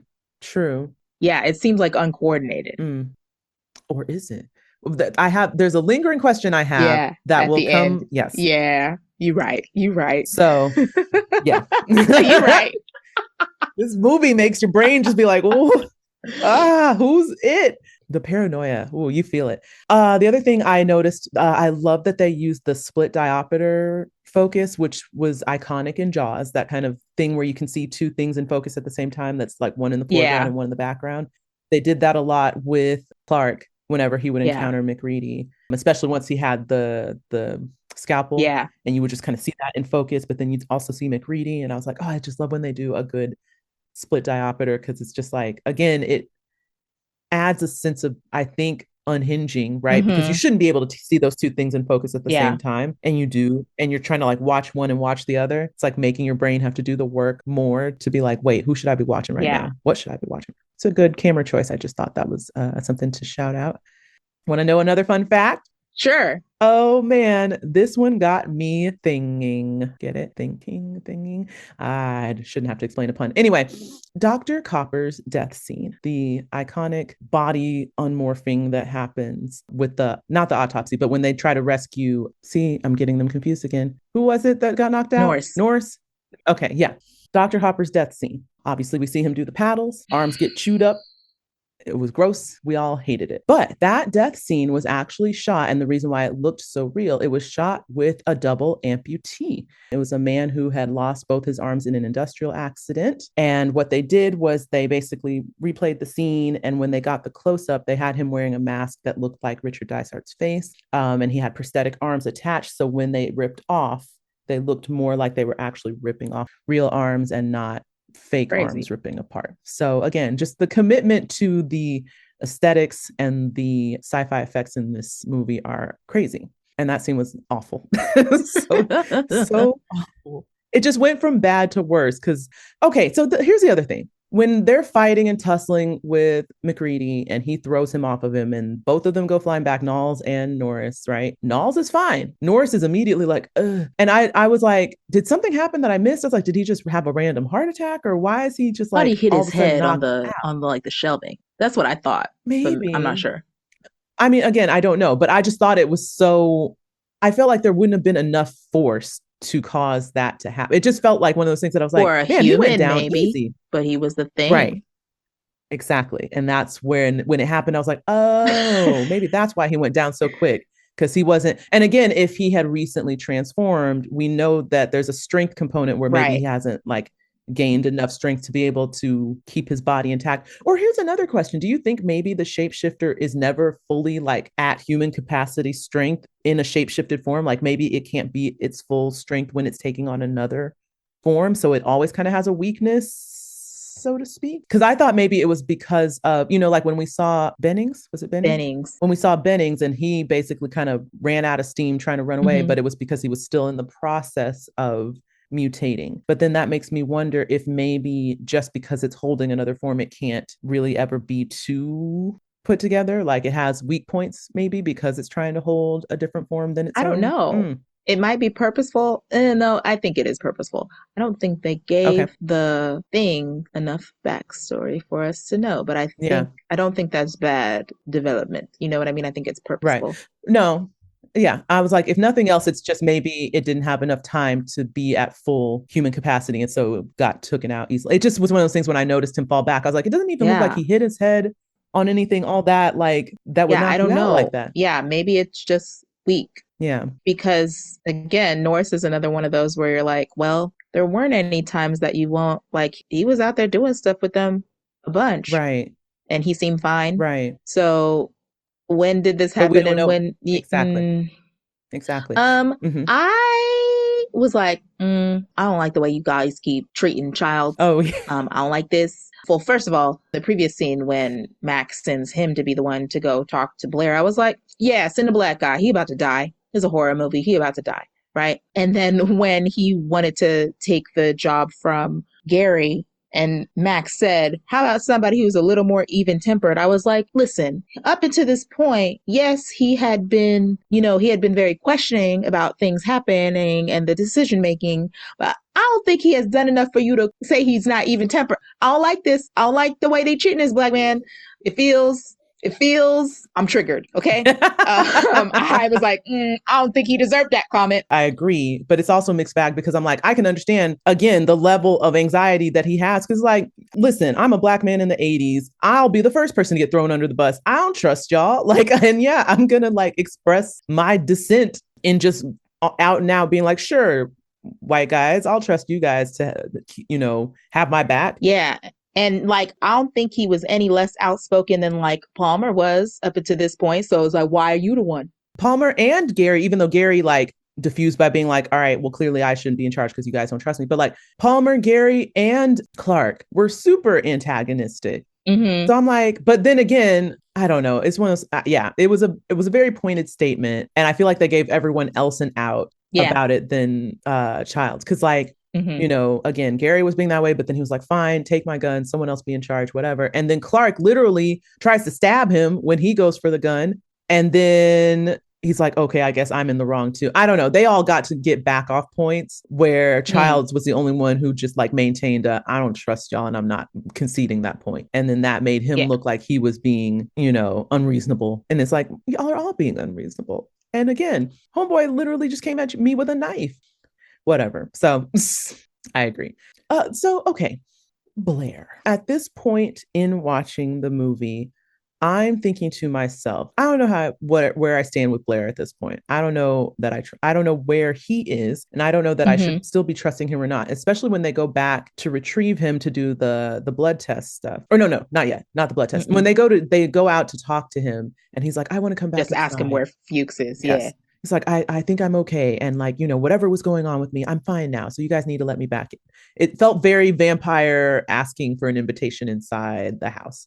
Yeah. And I was like, yeah, for sure. Now, wait a minute. Now I'm not sure about you. Yeah. When he said that ain't Fuchs, I was like, that ain't Fuchs because you just did something to him, isn't it? Isn't that what happened? Real sure about that. Exactly. But then still wants to throw the direction of the accusation to Clark. So I was trying to figure out what that was about. Like, why wouldn't he just allow them? That happened before. Wasn't he still talking about Clark at this point or no? Yeah, no. So he warns him about Clark when they first put him in there. Right. And then he didn't mention him again when they went out. Then when they asked about Fuchs, he says that ain't Fuchs. Right. Okay. So it's possible that something got to him in between then. Right. This is what we're going to discuss later. I'm trying to figure out at what point what the timeline is. Exactly. But I did find him a little protesty at this point. I was like, and I appreciated that McReady was like, nah, just close the window back and was like, you gonna stay right here. Right. I was like, that's at least one less person, if nothing else. It's like, we got at least this one over here. We ain't got to worry about being in the mix. Right. So we're just gonna leave you right there.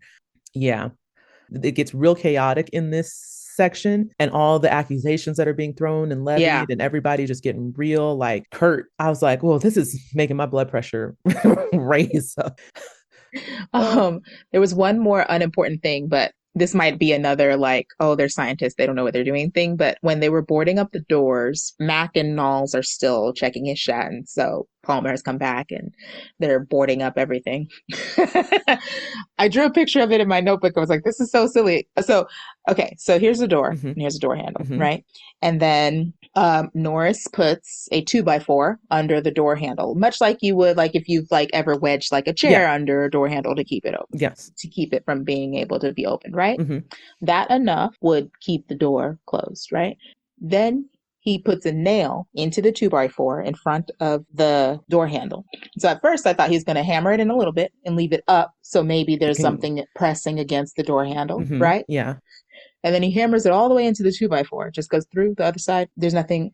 And I said, Norris, what'd that nail do? I literally drew it and then pointed to the nail and was like, what does this nail do? You're going to have to put that drawing on socials when this goes up because I need to see it.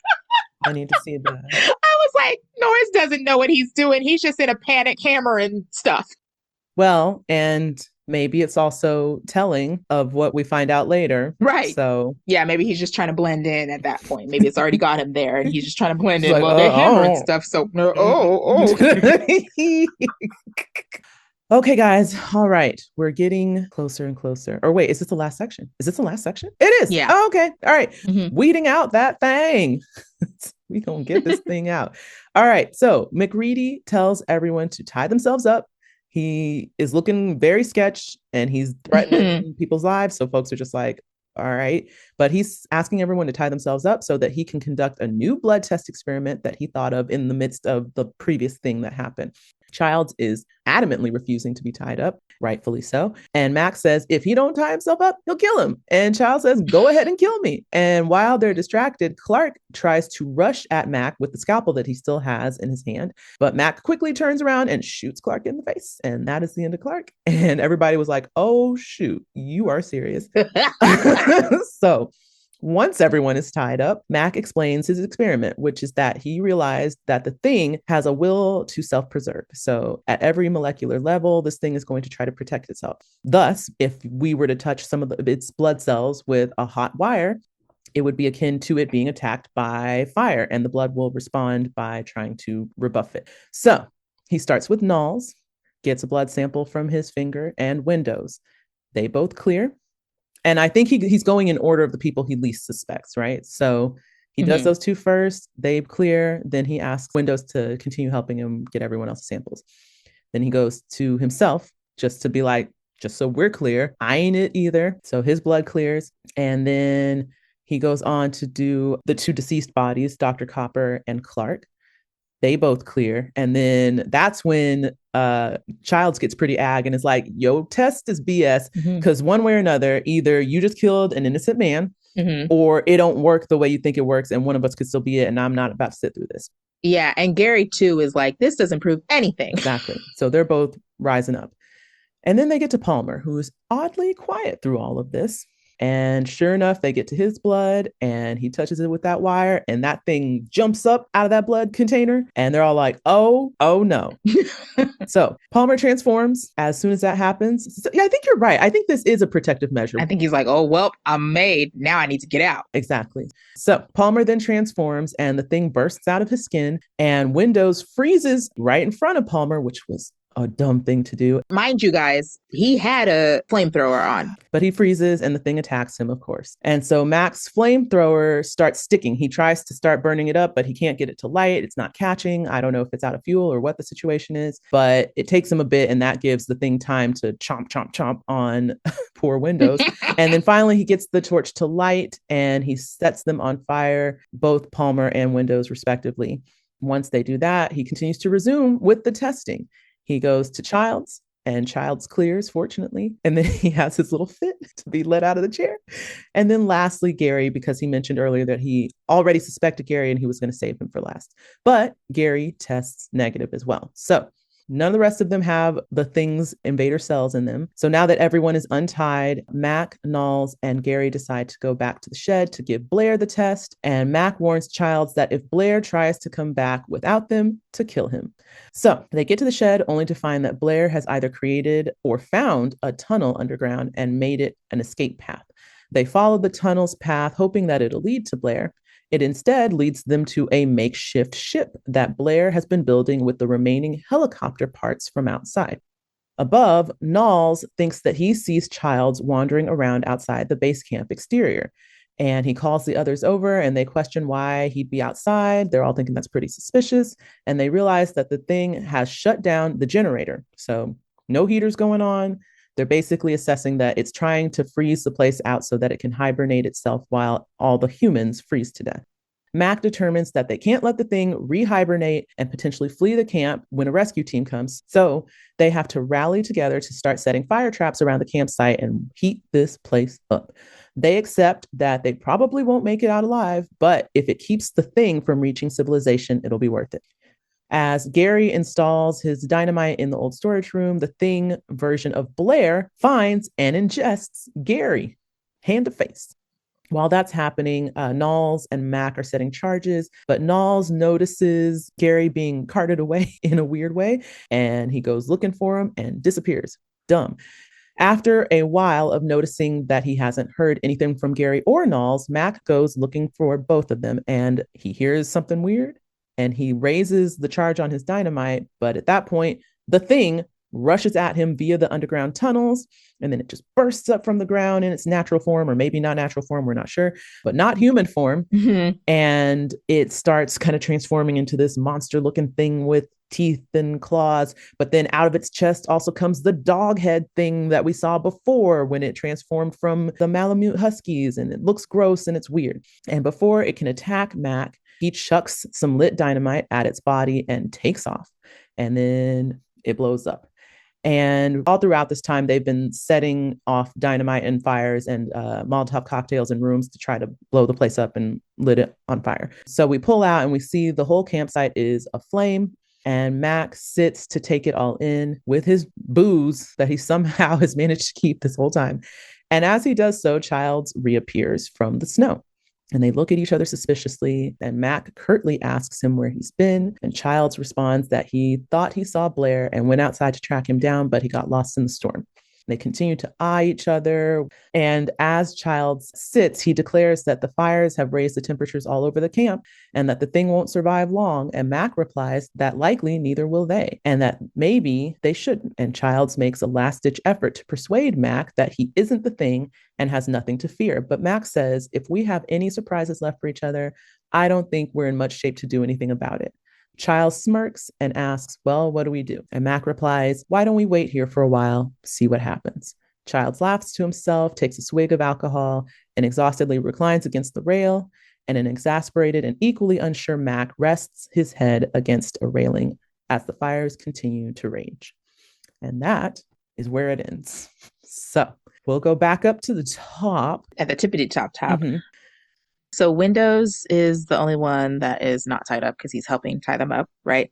And so he takes Knowles' blood with the scalpel, and then Mac says, okay, do you? And this man wipes the scalpel on his pants, wipe, and then cuts his thumb to get his blood. And I was like, sir, no, that is not enough. That is not enough to clean that scalpel. If Knowles had been infected and you were not infected, you just infected yourself. True. I was like, what? He just wipe. So I realized too, I was like, wait, they don't show them get the rest of the blood. So were those the last two bloods? Because then he just starts picking up petri dishes that has everybody else's blood and starts doing it. So I was like, did he go down the line and that was the last blood that he? I was like, anyway, if somebody is infected, if more than one of them is infected, you might have been the one to just do it with that.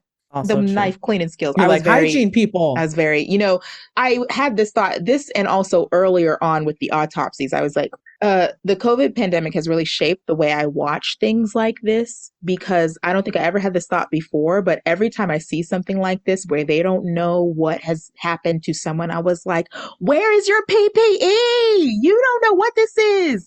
This could be, this blood can get on you, or this could have something airborne to it. Like I had the same thing when they came across the body thing in Annihilation. Yep. I was like, oh my gosh, you guys are not protecting and y'all are yourself scientists at all. You don't know how this, right? You don't know how this thing can affect you. Yeah.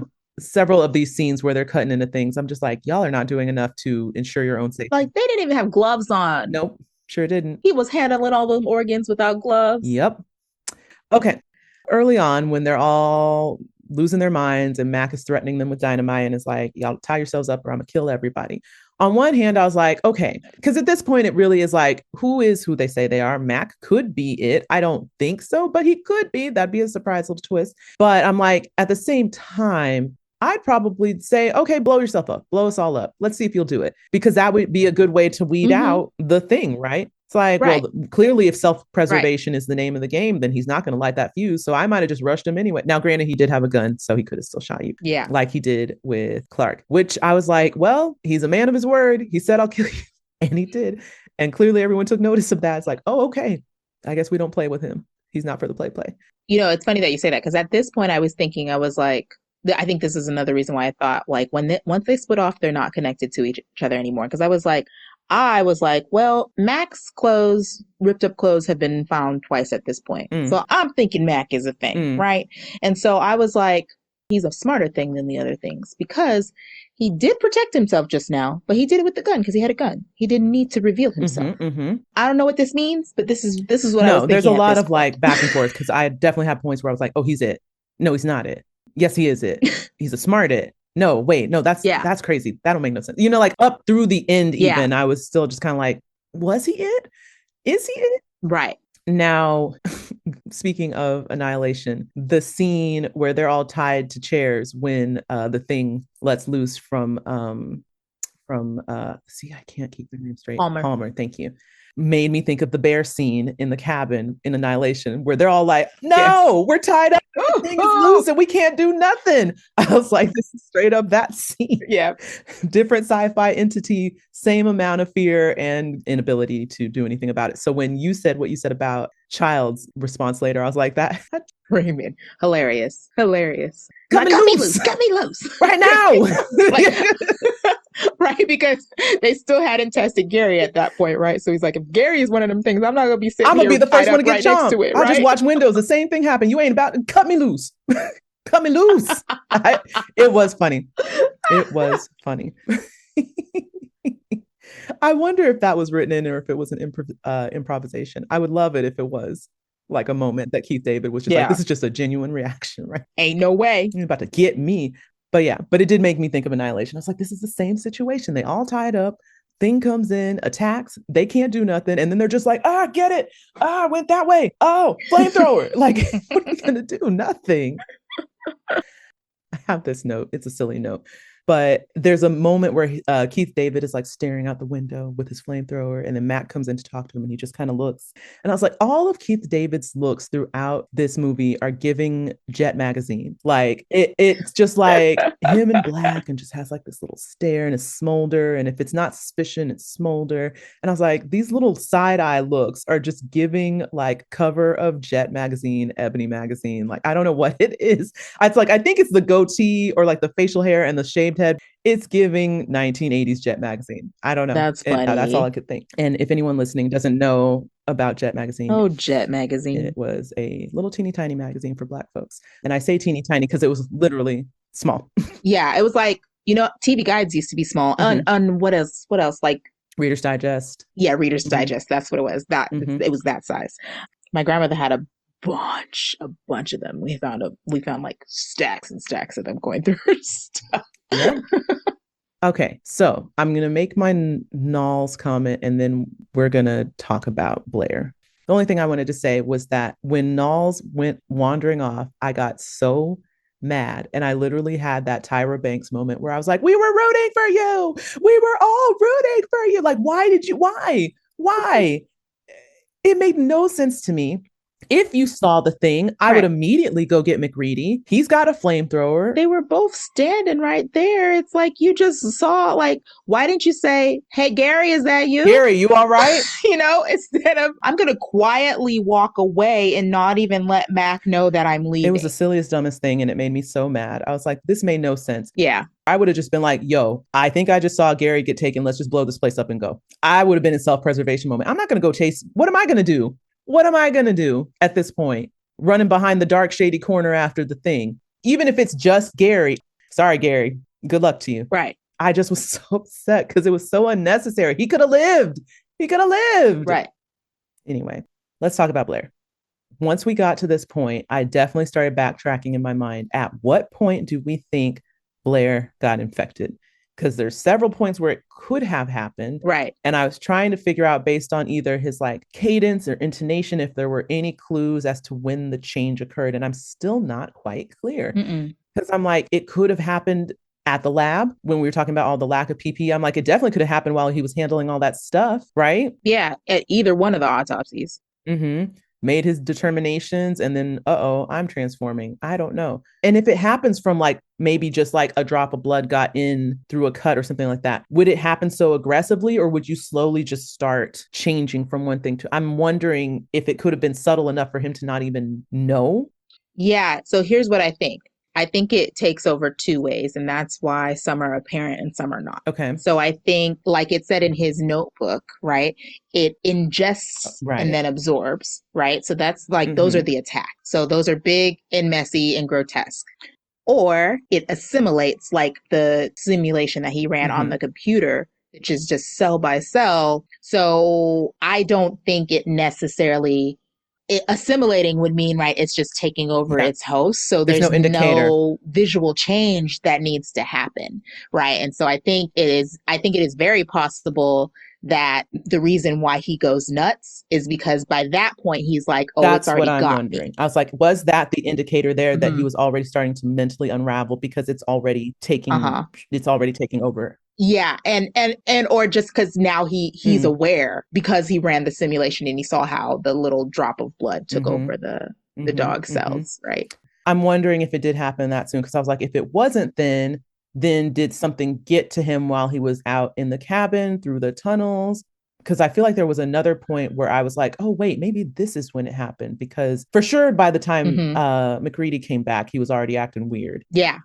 And I also think that's why he was still smart enough to build a spaceship. Exactly.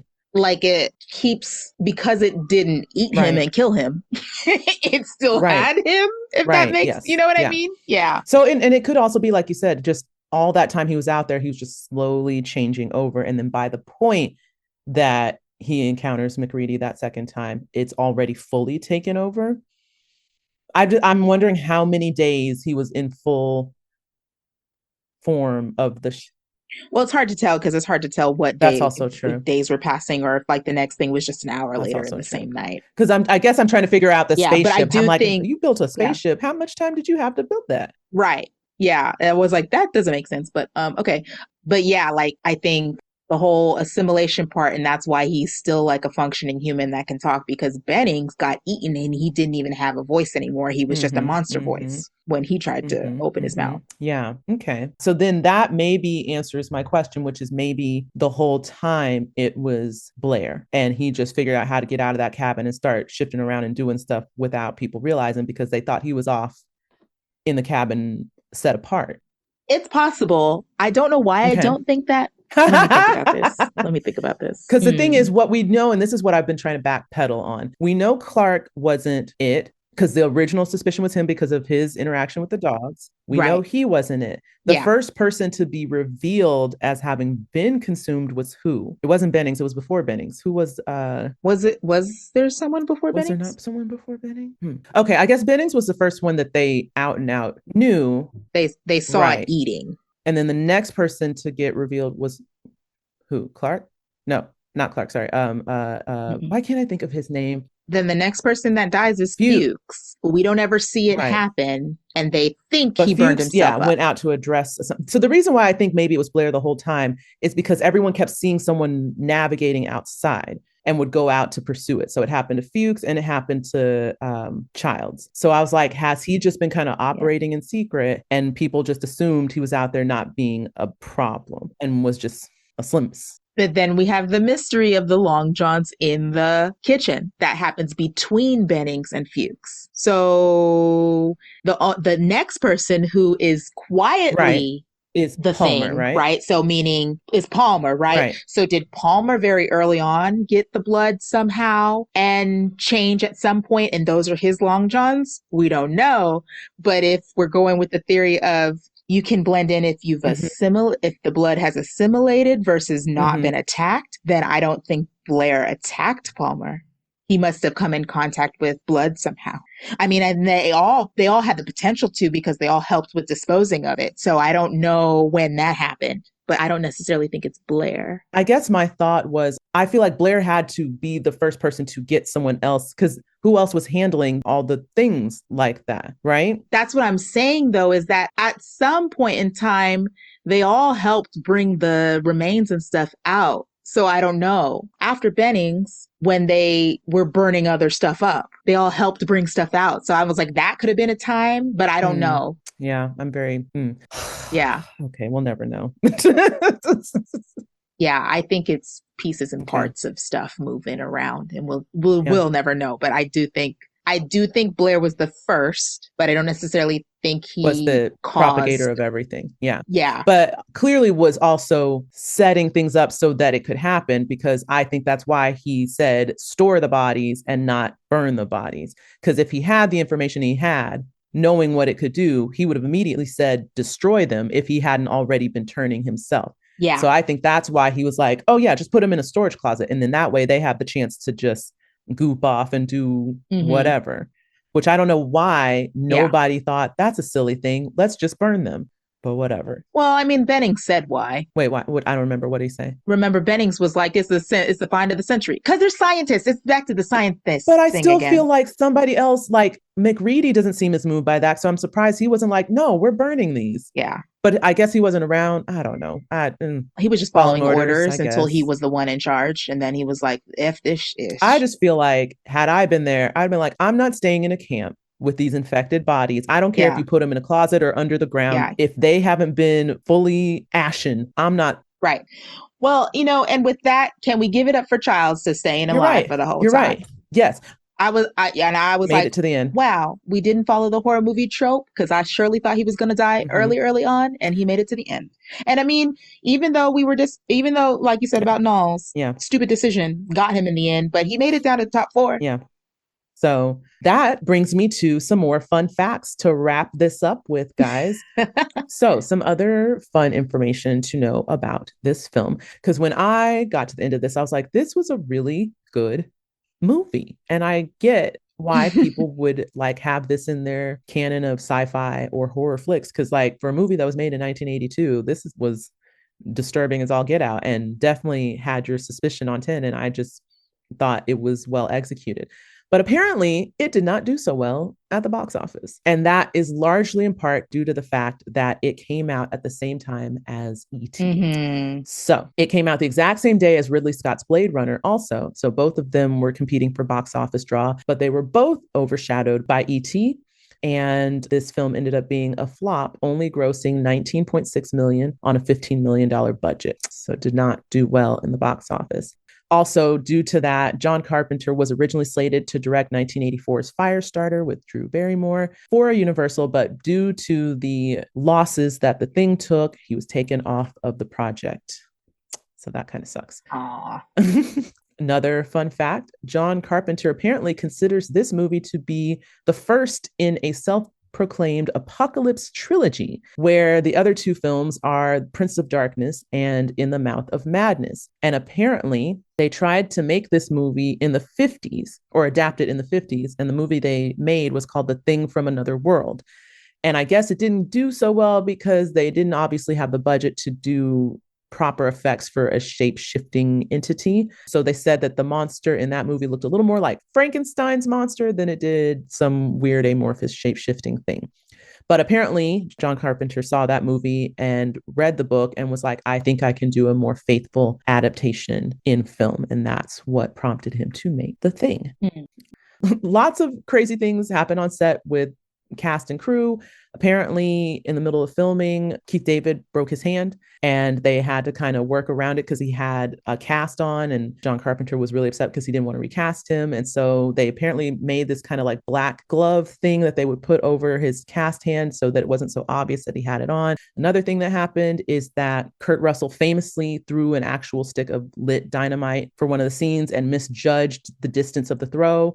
And it actually was a little too close, and the force blew him back and almost caused pretty severe injury. But the shot was so great, and they kept it in the film because why not? And then the special effects artist for the movie literally put his blood, sweat, and tears into this project, in the sense that this undertaking was so much that it caused him to have a stress-induced heart attack on set during filming due to the extreme demands of the effects. And he had to take a month off. That's crazy. I was just looking up the remake when you said that this was technically a flop, and I was like, since I hadn't heard of a remake, I wonder how well that did. Not so well, but it actually is not a remake. It's a prequel. Yeah, follows the Norwegian team. So now I am interested. I am a little curious as well. I think what I read was that the flop had more to do with them using CGI effects, and people weren't feeling that compared to all the practical that was used in the original. So the story might still be decent. So I think that's a good amount of things to know about The Thing. There's a lot of other stuff, honestly. There's there's blogs and videos, and people have done the work to learn more about this film. It's such an intriguing film. I get why, but I'm intrigued enough by this film to want to do more visiting of John Carpenter films. Yeah. So this just makes me want to do more of a dive into John Carpenter as a filmmaker. Yeah. Well, final thought, final question. Dan Erickson, top 3 sci-fi works, 3 alien movies. Do you think there is room for alien conjecture in Severance? In the Severance theories? Do we think the Severance universe is going to involve aliens at some point? Oh, no. Or is he just a fan of that? Oh, no. Now you have my brain Doesn't necessarily mean he's going to incorporate it. But how wild would that be? Right? I don't know. Here's what I can say. Is there room for it? Sure. There's a lot we don't know about here. There's a lot of mystery around this world. Do I want there to be aliens in Severance? No. No. I'll say this. There's a lot of parallels with Scientology. Yes. And so if there were to be some type of alien component, I would think it would be some kind of godly, sent down to Kier. And I think that's the only way I would accept it if it comes up. Yeah. Anything else seems like jumping the shark, and I'd be worried about the fate of the show. You're absolutely right. Okay. All right. That I can maybe get on board with. Okay, sure. Again, these are great films, and these are great, with the exception of Dark City. These are great choices. Especially after seeing these two, I'm like, I really can't hold Dark City up to the same standard. These were both so solid that this has to be, and he said it when we asked him about it. There's clearly a very personal connection he has to Dark City. And I'll give you that. We all have those movies that it's like, you might think I'm crazy for loving this, but I love it. And it's in my top whatever. So I give you that. Right. But I don't think it holds near as much weight to these two that we have watched by comparison. Right. So I agree. But that's very human of him to, again, have that one that you're like, really? And I appreciate that. So I appreciate that. I would definitely love to know what else is in, if we asked for a top 10, what else would fall in those categories? Right. I'm curious to know, we asked him about sci-fi. Sci-fi is a very broad genre. And, I was surprised to come to the realization that he picked all alien movies. And so I would like to know kind of okay, if we give you a more narrow scope and we say what techie related type things, right? Because Severance is a very tech sci-fi show, If we say, okay, now eliminate space or aliens, what else is on your list? It's kind of funny now that you say it, that these are all alien movies, and yet Alien or Aliens did not make top 3. It's on so many people's lists, and maybe that's why he's like, oh, whatever, everybody loves Alien. But overdone. Yeah, you know what isn't overdone? The Thing. All right, guys. That's the thing. That's the thing. I get why it's a classic. Yeah. Okay, so we are going to be taking a little break. We don't have an exact timeline for you, and we may or may not pop up with some other things, but we are working on a very special event over the next few weeks or month or so. So during that time, we won't have regular episodes on the main pod. We will try to keep some things coming on Patreon. Yes. So with that, be sure to follow us on social so you get the announcement of the special events. We are on Threads, Blue Sky, TikTok, Instagram, Lemonade, YouTube at the UUR Pod. And you can also join our Patreon. Like I said, we will be still releasing some things on there for a bit. We are at patreon.com/the UUR Pod. And if you have any questions or you just, you miss us, you want to reach out, you can email us at theuurpod@gmail.com. And as always, please rate, review, subscribe wherever you listen to your podcasts. We greatly appreciate it. Yeah. All right, guys. Thank you guys for tuning in. This has been the UUR. And remember, nobody in this camp is what he appears to be.